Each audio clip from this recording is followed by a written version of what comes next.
So here we have, this is a pontoon. This is the pontoon deck. This is where the ship's keel blocks would be set and the ships would sit on it.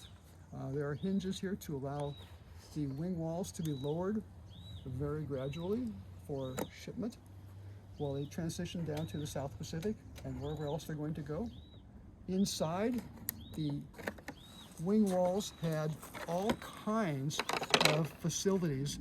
This is the ship's office, captain's cabin, captain's head. He's got his own restroom, shower, captain's office, the ship's office with all their records, a ladder to the top of the wing wall, and the spiral staircase going down to the pontoon spaces inside.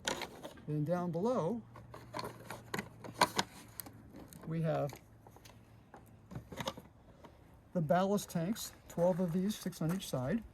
When you come into the lower pontoon deck here, you come through the spiral staircase, a long 60-foot tunnel, and then you come into either crew quarters on 7 of these docks or the mess deck on 3 of the docks, and you have bunks, lockers, firefighting equipment, 1 quarter for an officer, electrical transformers, ladders down below, watertight doors, and the head for the enlisted, showers, toilets.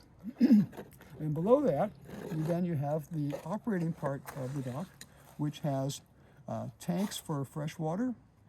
It has the 2 main pumps, which are, excuse me, 16,000 gallons per minute each, 200 horsepower motors, and electrically operated valves to control the flow of the water. You had 2 diesel generators with all the equipment it takes to make them work, mufflers, oil, heat exchanger, things like that. 2 electrical rooms, each with the generators, and switchboards and control panels, and then a pump room and a boiler room. Interesting little point down here is we have a ship's telephone booth right here and multiple log stations for logging data, activities and events. But the telephone booth is sound protected, so you can hear what's going on in terms of opening and closing valves and operating the pumps, so in the noisy environment down there. So special telephone booth.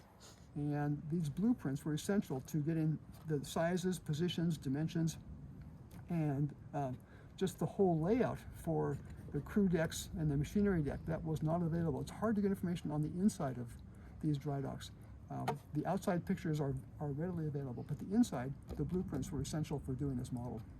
Well, I really just wanted to have something to be able to tell the story with. It's hard to describe this. You can look at the magazine article.